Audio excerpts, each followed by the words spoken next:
Olá, graças a Deus, mais um grande dia, como sempre, uma grande oportunidade, é um privilégio imenso, maravilhoso, como sempre, poderoso poder compartilhar nossa leitura bíblica, que Deus venha se revelar ao vosso coração, que Deus venha falar fortemente em sua alma, tudo aquilo que é necessário e preciso para que você possa realmente viver o melhor de Deus, porque Deus ele fala conosco de forma literal, clara.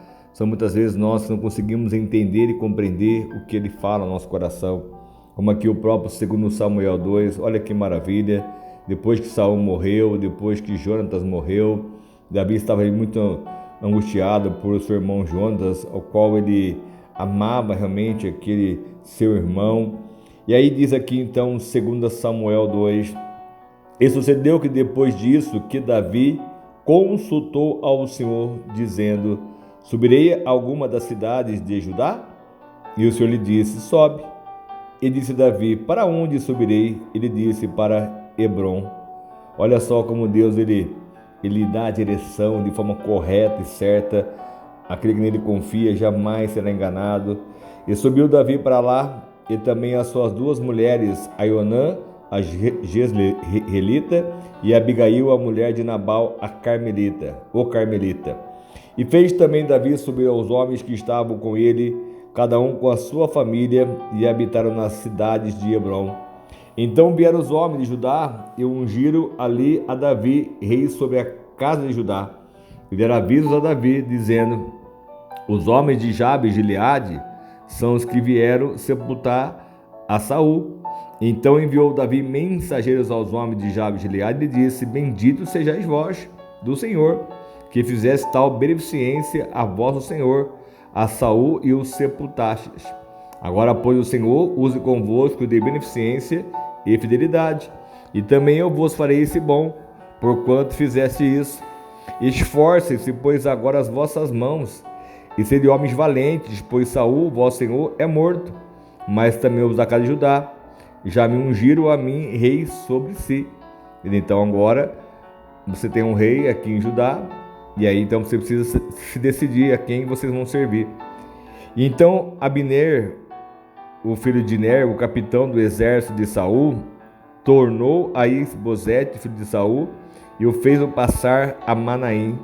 E ali constituiu o rei sobre Gileade, e sobre os Açurritas, e sobre Jezreel, e sobre Efraim, sobre Benjamim, e sobre todo Israel. Da idade de 40 anos era Isbosete, filho de Saul, quando começou a reinar sobre Israel, e reinou apenas 2 anos, mas os da casa de Judá seguiam a Davi. E foi o número dos dias que Davi reinou em Hebrom, e foi sobre a casa de Judá 7 anos e 6 meses. Então, quando Isbosete apenas governou 2 anos sobre Gileade, uma parte de Israel, ali estava Davi em Judá, e reinou 7 anos e 6 meses. E então saiu Abner, filho de Ner, com o servo de Isbosete, filho de Saul, a Manaim, a Gibeão. E também saíram Joabe, filho de Zeruia, e os servos de Davi, e se encontraram uns com os outros perto do tanque de Gibeão.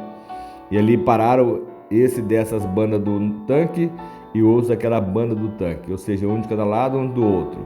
E disse Abner a Joabe: deixa levantar os jovens e joguem diante de nós. E disse Joabe: levantem-se. Então se levantaram e passaram por conta 12 de Benjamim, da parte de Isbosete, filho de Saul, e 12 servos de Davi. Então eles foram para a guerra, para a peleja. E cada um lançou mão da cabeça do outro, meteu-lhe a espada pelo lado, e caíram juntamente, de que onde se chamou aquele lugar Eucaute Azurim, que está junto a Gibeão. E seguiu-se naquele dia uma crua peleja, porém Abner e os homens de Israel foram feridos diante do servo de Davi. E ali estavam os 3 filhos de Zerua, Joabe, Abissai e Azael. E Azael era ligeiro dos pés, como uma das cabras monteses que era no campo. Quer dizer, o homem era veloz. E Azael seguiu após Abner, e não declinou detrás de Abner, nem para a direita e nem para a esquerda. Ou seja, seguiu realmente de forma fiel ali, sem piscar, sem tosquenejar, indo atrás de Abner. Mas o Abner, olhando para trás, disse: és tu, Azael? Ele disse: sou eu. Então lhe disse Abner: desvie-te para a direita ou para a esquerda, e lança a mão de um dos jovens, e toma os seus despojos. Porém Azel não quis desviar-se de trás dele, ou seja, eu quero você, Abner. Então Abner tornou a dizer a Azael: desvie-te de mim, pois que hei de ferir-te e dar-te contigo em terra. E como levantaria eu o meu rosto diante de Joabe teu irmão? Porém, não querendo ele desviar, Abner o feriu com o conto da lança pela quinta costela. E a lança lhe saiu por detrás e caiu ali e morreu naquele mesmo lugar.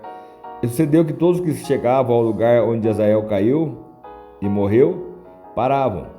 Porém, Joabe e Abissai seguiram após Abner, e pôs-se o sol, chegando eles ao outeiro do Amá, que está diante de Giá, junto ao caminho deserto de Gibeão. E os filhos de Benjamim se ajuntaram detrás de Abner, e ali fizeram um batalhão e puseram-se no cume de um outeiro, no alto do monte. Então Abner gritou a Joabe e disse: consumirá a espada para sempre? Não sabes tu que por fim haverá amargura? E até quando não has de dizer ao povo de deixe de seguir a seus irmãos? Então disse Joabe: vive Deus, que se não tivesse falado, já desde pela manhã, o povo teria cessado cada um de seguir o seu irmão. Então Joabe tocou a buzina, e todo o povo parou, e não mais perseguiram mais Israel, e tampouco pelejaram mais. Olha só como isso é forte, né? Se já tivesse falado antes, se acertado antes, muita gente teria sido salva, liberta naquele momento. E caminharam Abner e seus homens toda aquela noite pela planície, e passando o Jordão, caminharam por todo o Bitron, e vieram a Manaim. E também Joabe se tornou de seguir a Abner, e ajuntou o povo do servo Davi, e faltaram 19 homens, além de Israel. Porém o servo Davi ferido dentre os de Benjamim, e dentre os homens de Abner, 360 homens, que eles ficaram mortos. Vê que foi muito mais o que morreram nas mãos do que estava com Davi, do que morreram quando estava com Isbosete, que era o Abner, que era o capitão. E aí levantaram Azel e sepultaram na sepultura de seu pai, que estava em Belém. E Joabe e seus homens caminharam toda aquela noite, e amanheceu-lhe os dias em Hebrom. Então uma guerra apareceu no meio do caminho, né? Esses capitães de guerra começaram a lutar, a guerrear. Vê que não teve algo assim, uma vitória sobre um ou outro, mais pessoas morreram de uma tribo do que na outra, porque já vê-se realmente um resultado de que Davi estaria para prevalecer sobre todos eles. Quem guerreia contra Davi iria estar perdendo, enfim. E Abner realmente ele viu isso, que estava sendo roubado, sendo saqueado de repente. Ele falou: não, o meu povo está perdendo. E aí então disseram para eles parar de segui-los, e assim então Joabe ele consentiu em não mais segui-los. E aí pararam com a guerra. Assim ele disse Joabe: vive Deus, que não tivesse falado já desde pela manhã, o povo teria cessado cada um de seguir a seu irmão. Porque uma guerra dessa não leva a nada, ninguém a vitória alguma. Nós temos que lutar com nossos inimigos, né, e não nossos próprios irmãos. E ali é uma tribo contra outra tribo, quer dizer, os mesmos irmãos lutando. E nós precisamos sim nos unir e não realmente nos dividir, mas sim se colocar numa posição maior. Hoje, infelizmente, o meio evangélico anda muito dividido, as situações, há muita divisão, há muita guerra, muita batalha inútil. E nós precisamos sim realmente colocar uma força maior em querer amar o próprio Deus, fazer o que Ele nos ordena, colocar nossa fé em ação, a nossa prática de uma fé viva, e nada nos fazer parar ou desistir. Mas você vê uma situação como essa, uma guerra entre uma casa que, como diz a Bíblia, a casa de Saul e a casa de Davi, e um só ia acabar se fortalecendo, o outro vai perder, porque Saul já tinha realmente feito tudo aquilo que desagradava o próprio Deus. Então, se houvesse ali uma união, como eu creio que assim vamos estar lendo amanhã, e realmente uma coisa vai acontecer, vamos se unir em sabedoria, enfim. Deus tem esse poder de unir, como o próprio Davi estava entre os filisteus em Gate, e lá ele era vitorioso, vencedor. E assim precisamos estar debaixo das potentes mãos de Deus, porque Ele que vai nos exaltar ao seu tempo, ao seu momento, a hora e o momento da hora certa. Como eu sempre tenho falado, Deus nunca chega atrasado, nunca chega adiantado, mas sempre chega no momento, na hora certa. Se assim nós obedecemos, cremos e confiarmos, Deus sempre há de nos surpreender, nos abençoar ainda muito mais. Amém? Olha só que maravilha, né? Quanto mais nós podemos realmente ter isso, né, em nosso coração, nossa alma, que Deus ele apenas quer de nós algo mais simples, né? Um coração que é realmente puro, sincero, e nós precisamos ter isso, né? Porque Deus exige mais do que uma simples e indiferente cooperação, de uma forma condicional. Deus quer dar muito mais para nós do que pensamos.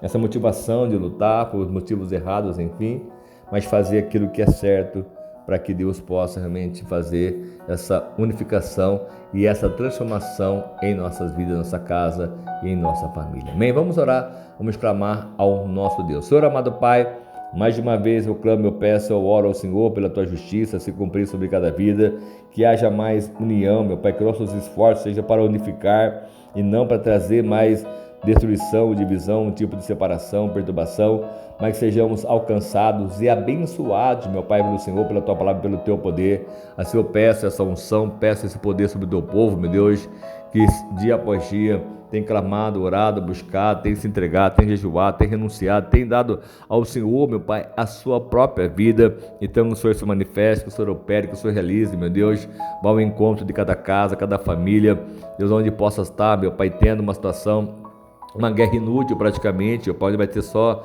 realmente perdedores, não vencedores. Então eu sou bem honrado de forma especial para que haja a união, para que haja comunhão, para que haja, Deus, uma unificação maior, meu Pai, sobre essas vidas. Eu peço a Tua bênção e eu dou a minha bênção com a certeza, meu Pai, da sua operação sobre cada vida, sempre, sempre, em nome do Teu Filho amado, o Senhor Jesus. Amém? Que você possa ter realmente essa revelação em seu coração, em sua alma, que você possa entender como mais, que Deus ele se revela muito mais. Leia uma vez, leia duas vezes, ou ouça uma vez, duas vezes, mais, enfim. E eu tenho certeza que Deus vai falar fortemente à sua alma, fortemente ao seu coração, em nome de Jesus. Amém? Deus abençoe, tenha uma ótima noite, fica com Deus sempre, em nome de Jesus.